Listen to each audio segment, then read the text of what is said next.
This is the moment we've all been waiting for the thousands in attendance and the millions watching around the world. Let's get ready to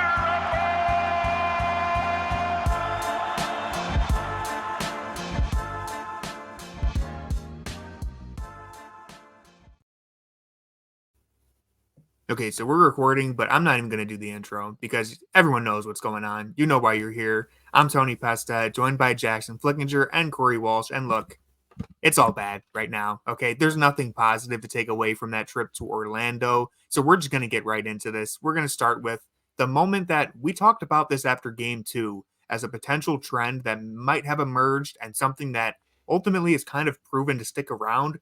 The Orlando Magic made the switch and finally just stuck Jalen Suggs on Donovan Mitchell basically full time, and the results have been deadly.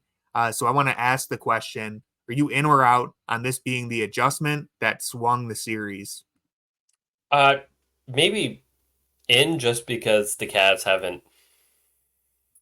I guess Mitchell hasn't really shown that he can sustain it for 48 minutes. Like, I think in the first half of game 4, he was doing a great job of getting the ball out early. You were sharing some clips on Twitter of how he was getting the ball out to Allen once before the trap came, and then once, like, after he kind of accepted it, kind of floated back to the wing and then just found Allen there for like an easy dunk. So it's not that Mitchell can't do it. It's just that over 48 minutes, it seems like it's something that is always on his mind and something that he doesn't really want to confront. And I feel like in the third quarter, we saw that in a way. Mitchell took only 4 shots in that quarter, but the rest of the Cavs were really sped up in how they were attempting their shots. Like the first shot of the third quarter that the Cavs took, Mobley took a jumper at the free throw line with about like 18 seconds left on the clock.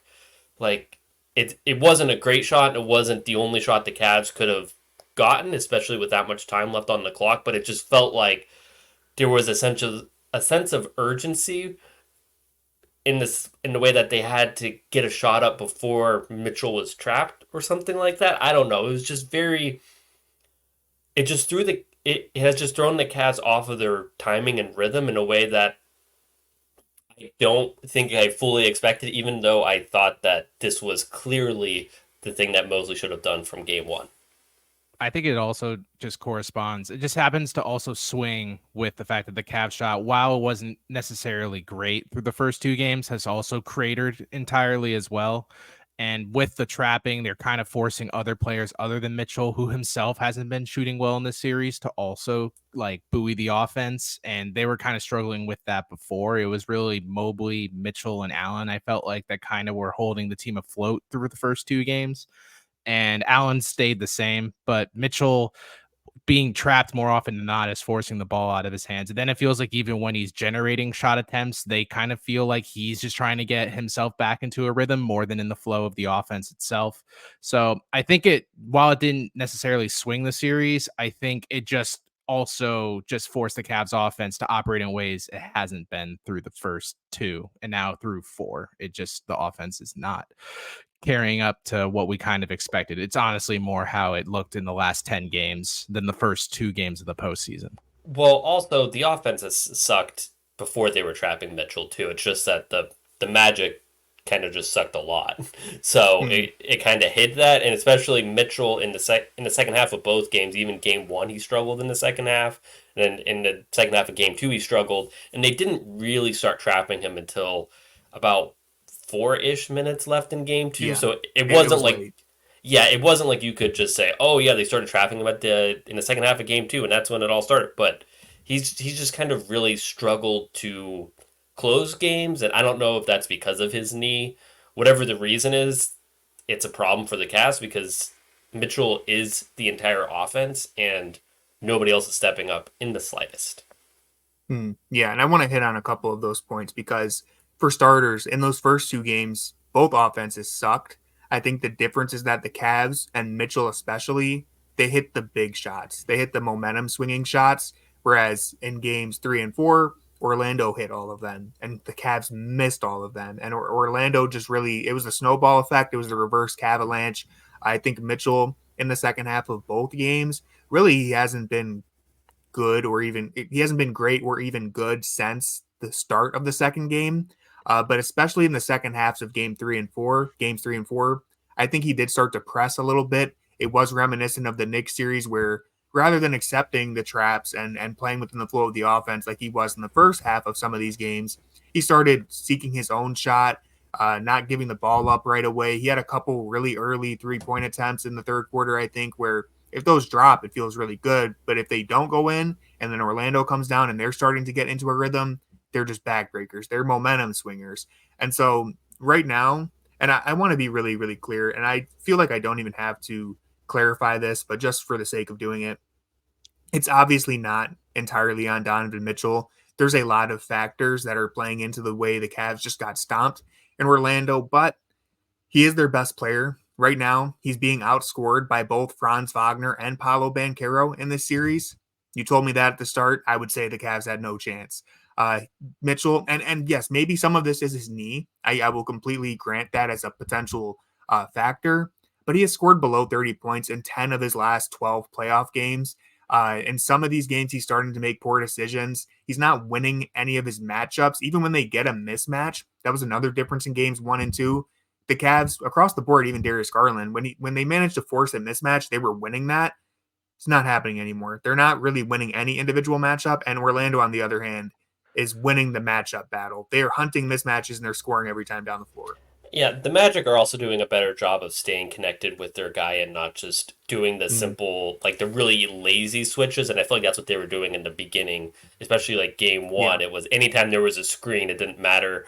Like even the Evan Mobley fake screens, they were like, oh yeah, we can just switch that real quick. So that's, so they've kind of, what the Magic have done is they've sort of limited the stupid things that they were doing to really easy things that the Cavs could just really easily attack, and the Cavs just have no adjustments. And frankly, they've just all sucked. They're just missing all their shots. Yeah. So I don't know what you do when you spent all off season and then this whole year talking about how, okay, this team is so much better for the playoffs. We have so much more shooting now, and the two guys you go out to provide that shooting, Niang and Strus, are shooting 16% combined from 3. I believe it's something like that. So, and then Merrill's not playing. So really, you're back to your normal guys of Caris LeVert, who's not a shooter, Mitchell and Garland and Isaac Okoro, and that's basically what you had last year too. So it's as different as it is, it's the same thing. The Orlando defense has just really settled into something comfortable, and no one on the Cavs has been able to break them out of that. Ideally, that's where either Garland or Mitchell, being such great offensive players. Listen, we're spending a lot of time on this opening topic, so I want to speed up real quick, but I want to make this point. For as much as, and we're going to kill JB later on in this episode, but for as much as you want to talk about JB's limitations on offense, the other thing that's also true, Darius Garland and Donovan Mitchell are talented enough on offense to figure this out and do more than what they've given us. 10 points in the third quarter. I don't care what's going wrong. You score 10 points in the third quarter, you're not going to win a game. Donovan Mitchell and Darius Garland, they just have to be better flat out. Whatever excuse you want to make for it, there's really no way around it. They just have to win some of these matchups.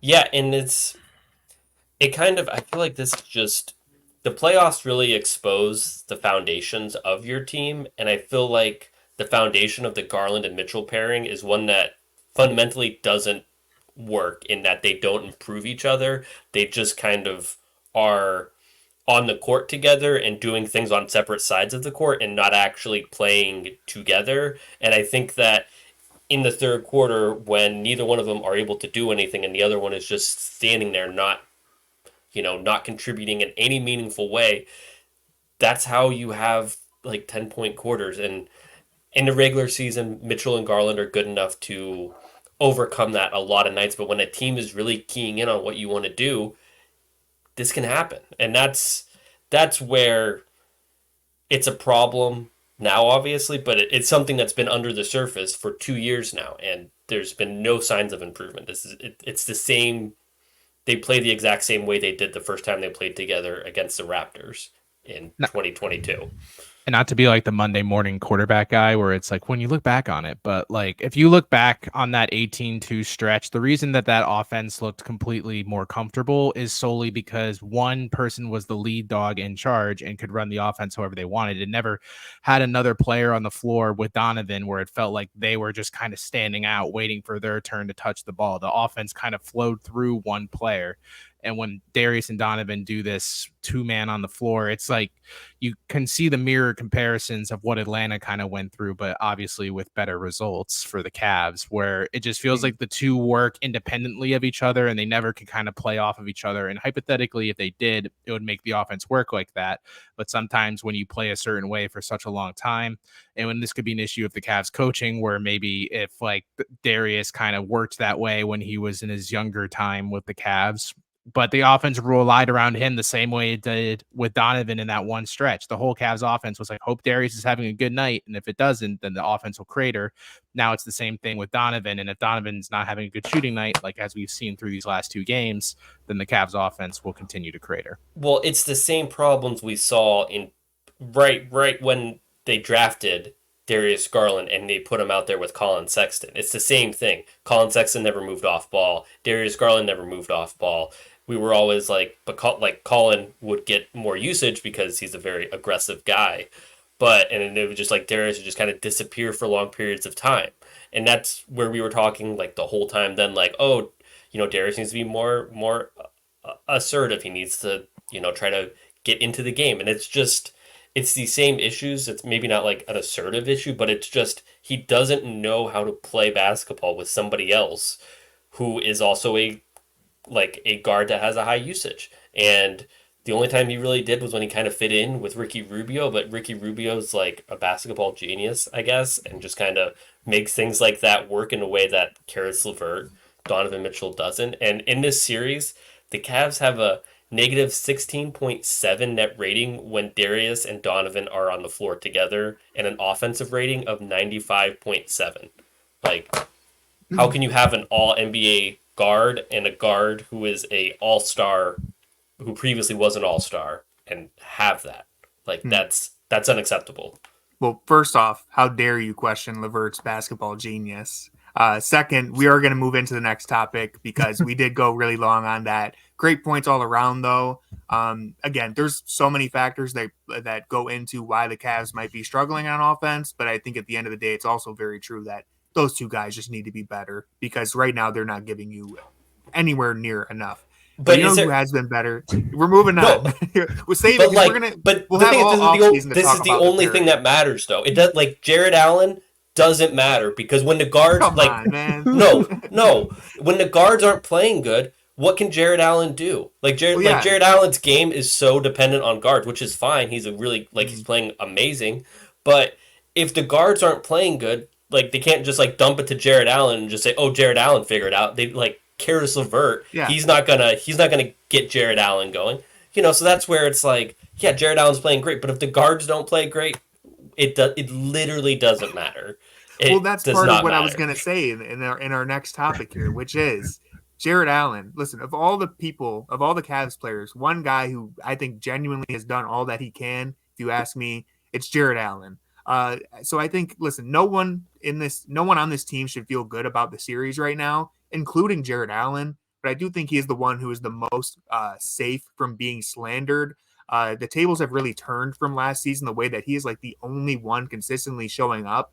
Now, I will say, on my rewatch of Game 4 in the second half, there were a couple instances where Jarrett Allen's very out of position on defense. But to the point that Jackson was making, I think what we saw and what we've seen very briefly throughout this series is that the team is crumbling around Jarrett Allen. And yes, he has been the best player for the Cavs, but that shouldn't be the case. If Jarrett Allen's the best player for you, something is going wrong, and there's only so much a player of Jarrett Allen's caliber that can do to, anchor the way this team is playing. So when the team is crumbling around him, yes, it's really great with how he's been playing, but the people around him need to be better. And that's why most of the blame goes on them.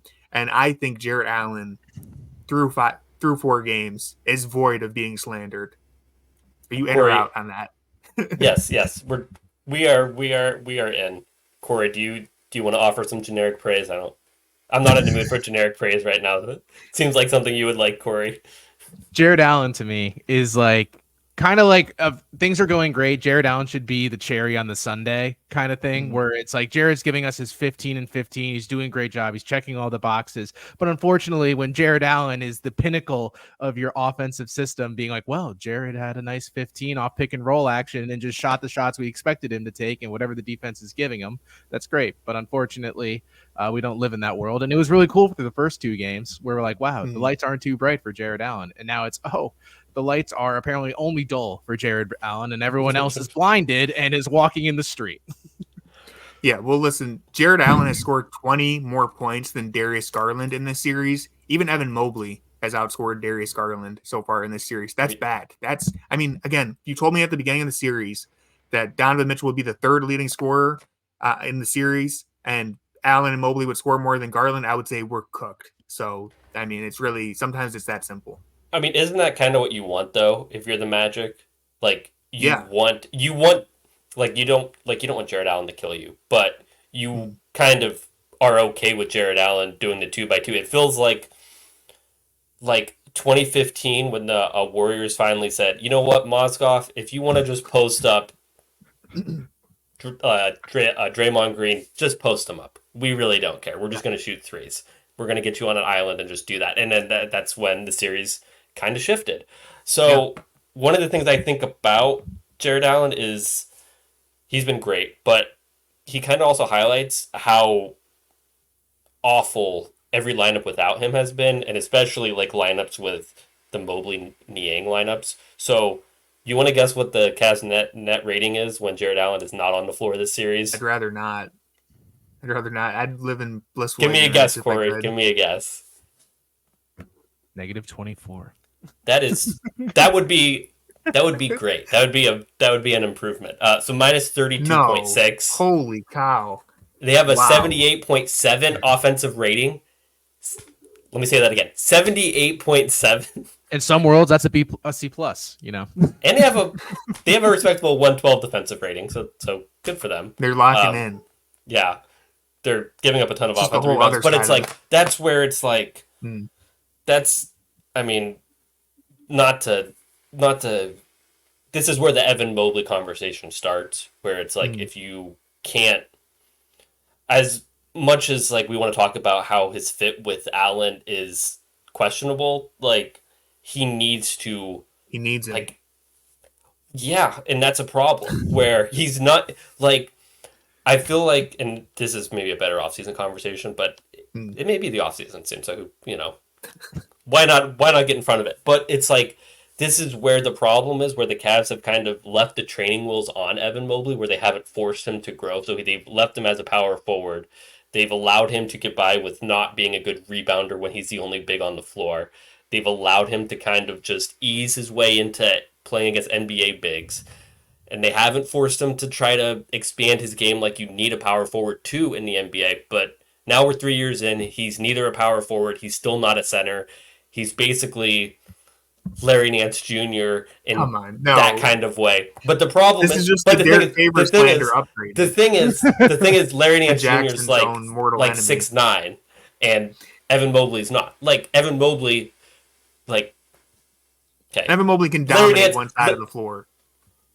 Yeah, but what's the difference? He's a good help side defender. He's not like a good rebounder. He's like, would you be comfortable with him being the starting center right now? Like if you said Jarrett Allen, can't play. Like that's the whole thing. That's the whole thing. I like where this conversation is going, but let's save it. Because we can do a whole segment on that soon. I agree. This highlights the Jarrett Allen issue, and maybe that's why he's so valuable. Right, and that's a problem because we're 3 years in. This isn't the first year. This isn't the second year. That's just I saying this just because we haven't seen the Mobley first quarter in 2 games where he looks like Kareem Abdul-Jabbar reincarnated. We've only But seen that's Mobley go back into his no. turtle shell. I think this is kind of the Evan Mobley problem where he shows he has the ability to do these things. He shows that, hey, I can hit threes. In the first quarter, they say, like, Evan Mobley, you have to hit a couple threes. We're going to make that an emphasis, and he can do that. But then when he gets comfortable, he falls back into like this comfort mode where he doesn't expand his game, and that's where I think these issues come. It's not a skill issue.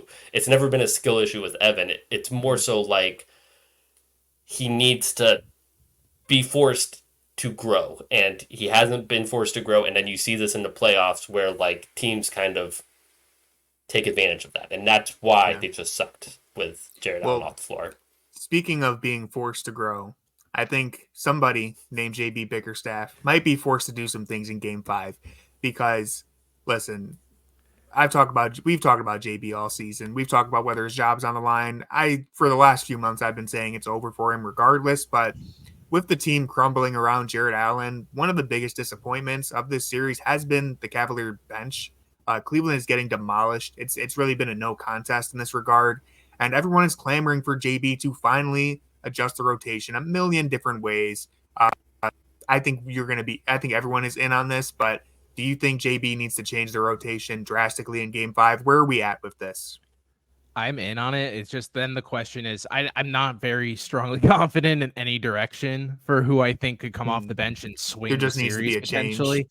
Yeah, because then it's always I get to the big backup big conversation, and as much as I despise Niang minutes more than life itself, it's then I've seen enough of Morris to know that that's also not going to solve any of the problems because he also can just go loose and go rogue on offensive possessions where you're like, what was this dude thinking? Does he think he has to shoot 5 times in his like stint off the bench in order to feel impactful? Because at least with Niang, at some point it's just the odds they're going to hit at some point. We haven't seen it through this series, but there's definitely opportunities for him. But then LeVert can be removed because he's been a non-factor. But then who's going to replace the ball handling minutes for LeVert? It's just they really only have one of each archetype kind of off their bench, and if they don't they have no one to backfill it.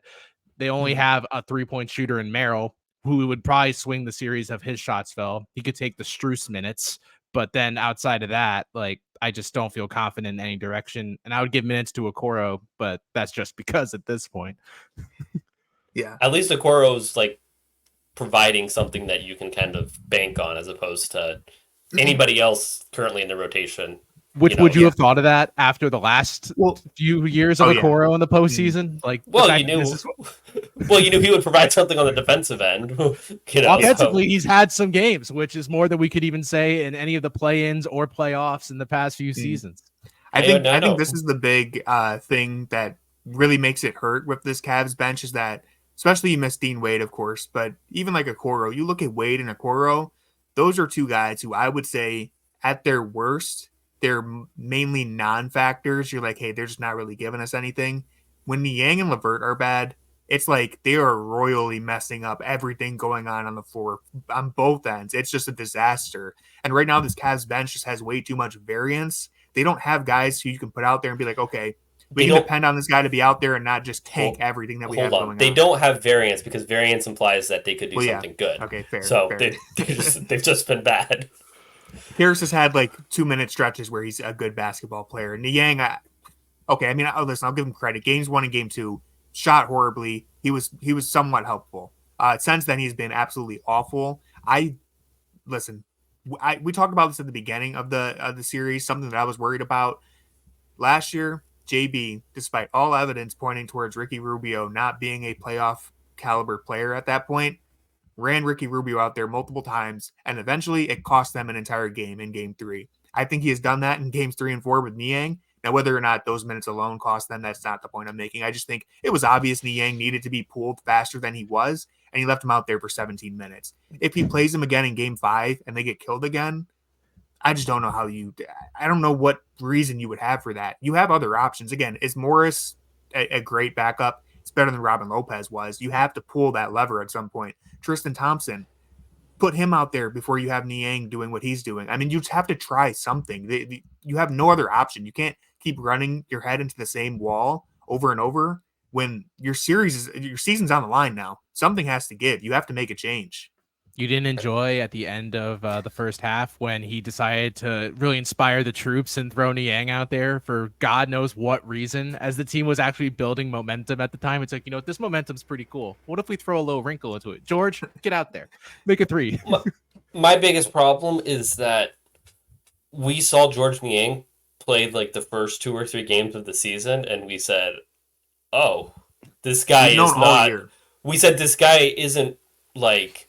He shouldn't be in an NBA rotation at this point. Like, we literally said that like that. At least I said that. Tony, I was a little more defensive. You really like the minivan. You like the whole persona. Really, it goes back to if you're an NBA player with a podcast, you shouldn't be relied on for NBA playoff minutes, or at least not to the level, like Paul George. James? I mean, is he an NBA? Like, if you're getting ready for your after NBA career, then I don't think you're he's not recorded. the same guy. I don't think he's recorded since the playoffs started. To be fair, it doesn't matter. If he gets locked in, Jackson. LeBron's a generational poster. We've been over this. He can post. He reads books more than any of us. He's finished so many. He always has a new one. Listen, as somebody who starts a lot of books, I get it, LeBron. Like, you have a lot of demands on your time. It's really tough to carve out time to read. I understand. I just got derailed by that, LeBron. Well, speaking of carving out time, you know who needs time? Sam Merrill. I think you need to play Sam Merrill at some point. If you can't score over 100 points in a game and you're only getting 17 3-pointers up, Sam the man has to go. This is the variance. This is where the variance comes in, where it's like, yeah, if Sam Merrill is not making any shots, then maybe we don't play Sam Merrill a ton. But Sam Merrill has the ability to get hot. He's somebody who can stretch the defense. He's a movement shooter. You know what the Cavs don't have right now? They don't have any movement. Like, I know that they're or shooting, where I think this is kind of where Max Strus has regressed some, where in the beginning of the season it felt like he was doing a lot of moving off ball even when his shots weren't going down. Now it's just kind of he's fallen into the same trap that everybody else has, where it's just a lot of standing, it's a lot of spacing out these pick and rolls, and it's like these high pick and rolls, like nobody is scared of these high pick and rolls that the Cavs keep spamming right now. And that's like Sam at least provides you with something else that you can do instead of the same play over and over again. Yeah. And on the Strus point, just really quickly, listen, Strus has been very bad. Not going to pretend he hasn't. I will say, of all the players that we're mentioning, other than Sam, I still have faith in Strus. I still think he's a helpful player. I still feel comfortable playing him. I've seen some people like saying pull him out of the rotation altogether. I don't think you're doing that. I still think Strus is very capable of going on a heater. Whether it happens or not, we'll see. I just wanted to say Strus has been bad, but I still have faith in him. Yeah, don't have faith in Niang. I think it's what I have problems with is the people who like try to defend Strus like he's not playing bad. It's like, yeah, Strus does other things, but he was brought in to be a 3-point shooter, and he's not hitting any threes. It's like, that's what this team needs most. That's what they needed most in the offseason. Everyone said the Cavs need shooting. The Cavs need shooting. The Cavs got Max Strus to be the shooting. He has not shot well. Like, and that's kind of what it all boils down to. But Strus is also the biggest benefactor that he is, like, as Jackson has said all season, like one of the few players that can kind of check all the boxes for skills offensively. And even though he hasn't been shooting well, he's still rebounded pretty well, and he keeps the ball moving around at times, which is more than any of these other players who are very dependent on 3-point shooting on this team can do. Right. But it's also like, would you rather have, like, if you knew Max Strus was going to be, like, next game, Max Strus isn't going to hit a 3-pointer. Would you rather, if you had that information, would you rather start Isaac Okoro or Max Strus? I would rather start Isaac Okoro because he's giving you something. Like, he's giving you something.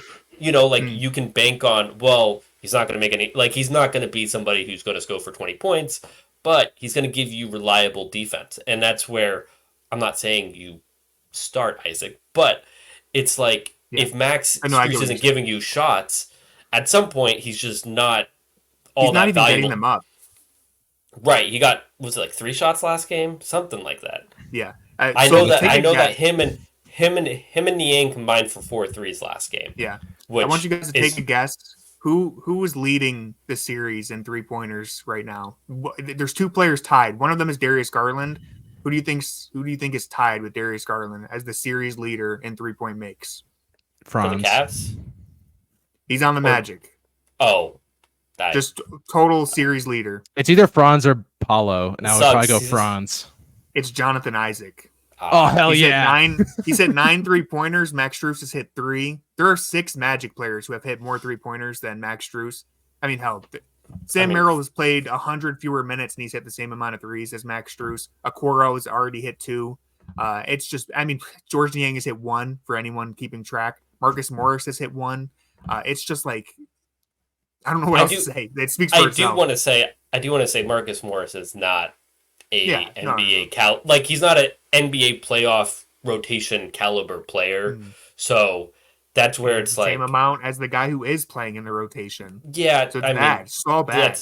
But, true. But wouldn't you rather just try to go small and at least do something different? You can't. The problem is you can't. Yeah. You can't go small with Evan Mobley because you're just going to get absolutely killed on the glass. So like.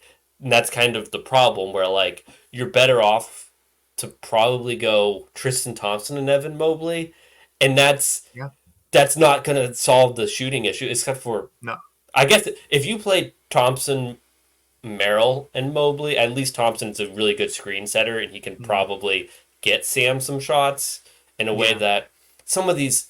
And when they've played Sam, they played him with Darius. With Mitchell. You can't play... Sam can't play with Darius. Like Sam can't play with Darius. Darius's game, Darius's problems are the same as Isaac Okoro's, and I think it's the same problem that everybody that the Cavs have developed has. They get them to do one thing that they're best at, and they don't develop their skills well rounded. Like Darius can run a pick and roll with the best of them. What else is he really doing? Like, what other functions does he really have? You know. Yeah. If you get hot from 3 once in a while. No, like, but it's like he's a really lot good of at that's skipping. A lot of, I mean, he's not good at skipping now. You know. Well, why would he? What is there to skip about? Exactly, but like that's kind of where it's like these guys don't suck. It's not like Darius Garland doesn't have skills. Evan Mobley certainly has skills. Isaac Okoro, I think, is a really skilled player, but they haven't developed. And all the guys that are semi-developed are all guys from other teams, and I think that's a great off-season conversation to have. Yeah, no, we have so many.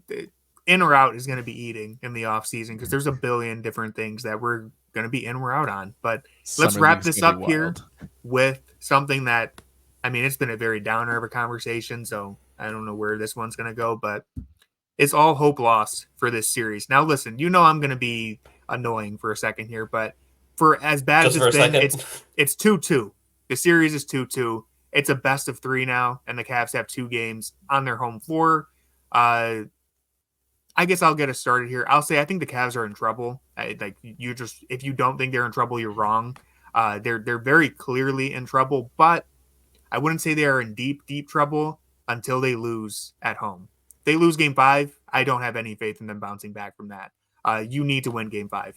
I think the problem is if they lose Game 5, it's completely over. Yeah. So no, I have that's no where faith in them that's going where to it's like Orlando that. And responding.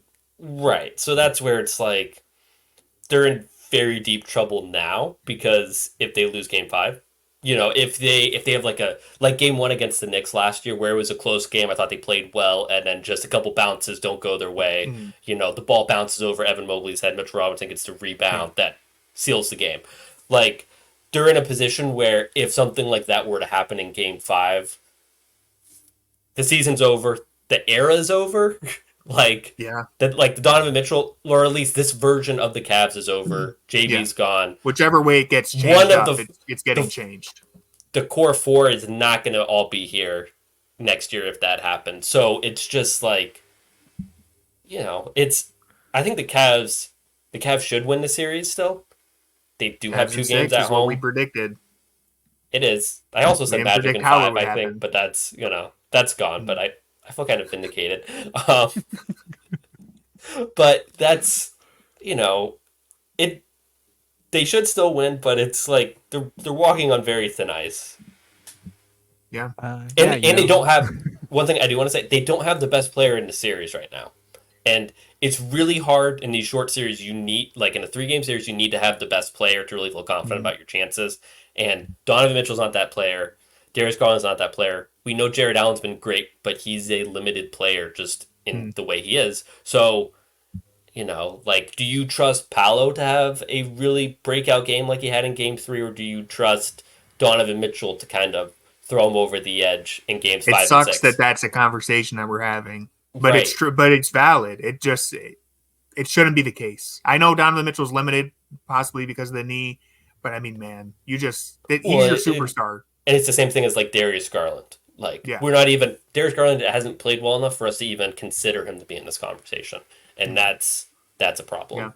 I feel like the Magic have the 2 best. I feel like Franz and Paolo consistently have been better than any of the Cavs players through 4. Yeah. Like even Franz, it seemed like they were daring him to shoot in games 1 and 2, but he was still getting like 18 to 20 points in both of those games.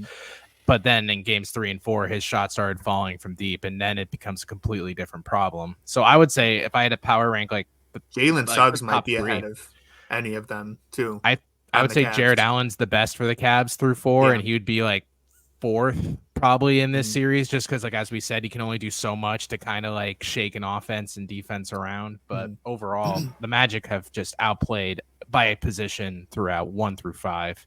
Yeah.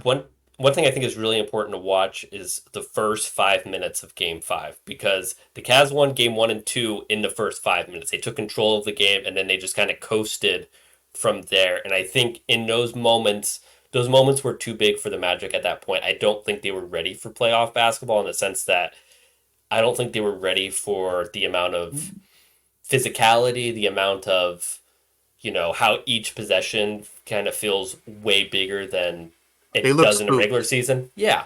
And I think that's kind of what led to a lot of their issues. And I think they settled down in both games, but the Cavs had built up a good enough lead that they were able to ride the momentum of the crowd and everything home.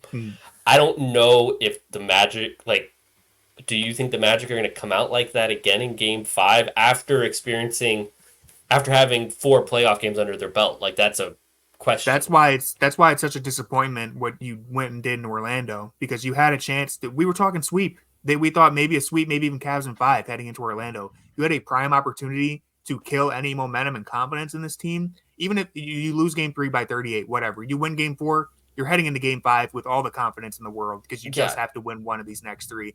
You drop the ball in Orlando in the worst possible way. Me and Corey talked about in the last episode, you lose Game 3 by 38. That's okay. It's not okay, but as long as you compete in Game 4, it's not that big of a deal. But you didn't compete in Game 4. You got killed in Game 4 again. That was the worst. How you lose in Game 4 actually matters at that point. Especially because it was within a quarter that it all blew up. It was post half, it was all over. They came out, they stomped, gave us 5 points total. 2 second halves in a row, nothing to take away from, because we were just crushed. One team adjusts and one team gets content and complacent, and then goes, oh wait, shit, people are making changes. Well, this looks different, and then they just get steamrolled because they're too far behind. Well, it just exposes all the problems that have always been there. When things go bad, when things aren't exactly as per scripted, they don't have a way to kind of break out of that. There's no break glass in case of emergency. There's no, we're just going to keep doing the same thing and hope that it changes. And in the regular season, that works, because when it stops working one day, you always have Charlotte the next game, or you're playing, you're flying somewhere else, you're playing a different team. Who's not the Hawks aren't we play the Cavs on Tuesday, we're going to change our whole game plan just to mess with them, but that's in the playoffs, everyone does. They're the same team over and over. And that's where it's and they're better teams. They're not the Hawks. So that's where it's on paper, you should still trust the Cavs. Everything is telling you, Cavs have 2 home games. The home team hasn't lost. They're better at home. They have more experience. They have the better players. What percentage would you give the Cavs of winning the series right now? I think it's 50-50, honestly. That's kind of where I'm hovering around. I could get as high as 60 and as low as 40. No higher than 50. They should still Just win. the home court advantage is what is they giving have me that they have the home potential court. confidence. They have Donovan Mitchell.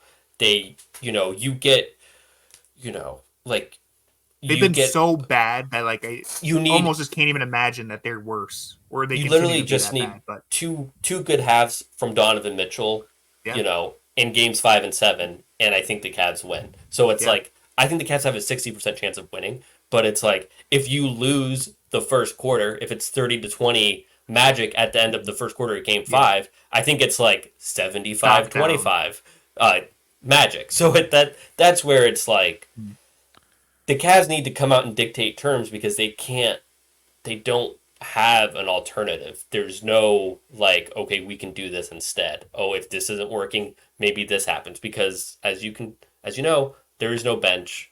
There is no other plan. They're going to keep trying to run their head into the ground, and if the high pick and roll isn't working, then I think that was like the biggest facade through the first 2 games is that the Cavs, even though they got their lead, the Magic would have these like little chips into the lead. And you're kind of like, oh, well, they're resilient enough to hold the lead. This is something we didn't even see in the last 15 games. It felt like anytime a team had momentum, the Cavs were just dead in the water. But it was really because the Cavs just were turning it over in those stretches and the Magic were just converting on those looks. Their shots weren't falling. It was just they were taking advantage of the Cavs' ineptitude on offense. It wasn't that the Magic were breaking new ground on the Cavs in those stretches. And Paolo kind of sucked. Like he had 9 turnovers the first game. Like that's not and poor shooting. Like historically, Jonathan Isaac shoots better off the bench than he does when he's in the starting lineup. Apparently, well, they can't lose to a team without a point guard after losing to a team last year who had one guy who could dribble. Like the Magic don't have a point guard. Point Paulo, baby. Let the guy cook. Like he's not a point guard. Like he's 2000s LeBron. All right, like that's what the Magic fans believe. I really like Paolo's game, but he's not a point guard. Like, listen, they gave up 121 in game 3 and 112 in game 4. That's just not to throw shade at Orlando. I think Orlando fans will admit this themselves. No excuse for giving up that many points to that team. I mean, there's just no excuse for that. Orlando plays themselves into points. That's kind of what their identity has been all year. Their defense generates most of their offense. They like to run downhill. They like to attack the rim. They're like, please, God, don't let us shoot threes because they're not good at it. And then they've been good at it. So if they're going to be efficient going downhill and they're going to be efficient shooting from the perimeter, then like the Cavs have no counterpunch to that until the shots, either they start contesting them more or they actually stop falling at the rate that they're going at because the Cavs can't keep up with it right now. They just don't have the firepower. But they do have the firepower, but they're not playing like it. I mean, they have the firepower. They have the firepower of an average NBA team, and the Cavs are. They have firepower with like 2 or 3 players, and that's kind of the problem. Yeah, that's what I meant with the Cavs. They have the firepower, but they're guys who you rely on to bring that firepower are not doing it. Like Jonathan Isaac can hit 5 threes in a game. Evan Mobley can't because there is no world where he's taking 5 threes. Isaac took like 9 in the first game. Literally shot them out of the series, like out of the game in that one, and then comes back and is like Mobley would never even do that. He would stop after the first 2. But that's kind of the problem. The Cavs, when things go bad, the Cavs go back to the one thing they do, which is like the high pick and roll. And that leads to 17 3-point attempts in a game 4, like the biggest game of the season. And you cannot have that. An NBA team in 2024 can't do that. So far. Yeah. 17 is the fewest. I can't imagine there's any NBA games where some team has had less than 17 threes in a game. Like a regular season game. That. Like it can't be that's something that's happened often. I mean the Pistons probably have like 6, but that's neither here nor there. Yeah. Sorry, Mike, if you're listening. Yeah, we apologize for that. And I also apologize for this episode of In or Out going 43 minutes. Usually we try and keep them short, but this was, you know what? There was a lot of venting that needed to be done, and I think we hit on a lot of great topics. Do you want a bonus in or out or no? Go for it. Why not? This will be paywalled. All right, this comes from John, our only listener. He wants to know if we are in or out on the Cavs swapping Darius Garland with Trae Young. I'm so out. That's because I don't like Trae Young. You know what would be really good? A guard that also proved that he can't work with others. So let's bring him in too. But would the offense be this? Would the offense be this with Trae Young? There would be more. You'd get that when we were talking about variance, you would get that variance of like, hey, Trae Young could give you 40 out of nowhere. He'll be just as bad. Trae as loves a Garland pick and for roll. much He'd of fit it. right in. True. Well, he does. He does Lob City might multiple things return. out of. He does multiple things out of the pick and roll. He doesn't just snake into the lane. But He gets to that's the free you throw know, line. All right. just wanted to throw that in there from John. He wanted to. He If wanted you're that going in to there. trade So. Darius Garland, you got to get someone better than Darius. Someone who's going to do the Darius Garland better, because Trae Young would do the Darius Garland better. Yeah, I'm wording this poorly. If you're going to trade Darius Garland, you need to get a player who is going to give you something different. There's no world that it's even possible, because I don't think there's no way that the Hawks would sign up to get another. Oh no, small guard. But both teams say no. The Cavs don't say no. The Cavs shouldn't say no. I think the Cavs shouldn't say no. I would say no. I mean, no. Yeah, they would. Why would you say yes to that? Because you at least have an offense. Like, I would rather. I know I'm biased, but I would rather bank on this being a blemish in Darius Garland's career than get who we know for a fact that Trae Young is who he is. Yeah, but he can lead a high-powered offense. He's going, like, you put him on any team, the offense is going to be good, because of him. I think you're saying goodbye to Donovan Mitchell at that point. Garbage. Yeah, but I mean, what is Darius providing on the defensive end? I knew you were going to counter that. I'm just proving it's like the same point. You're getting the same thing, but it's all I'm saying is to close. But the defense isn't the problem. Like, it's the offense. Darius is auditioning really poorly for the Magic, because I know a bunch of Magic fans before this series started were like, "Oh, we're a Darius trade away from like having a real point guard," and you're kind of seeing what Darius could be, and we just lost Franz Wagner. That's what happened. We could have got Franz. And if you trade Darius, if you trade any member of the core, I know the wing in the NBA is mythical at this point, but like if you trade a member of the core you got to prioritize a wing above all else. I think.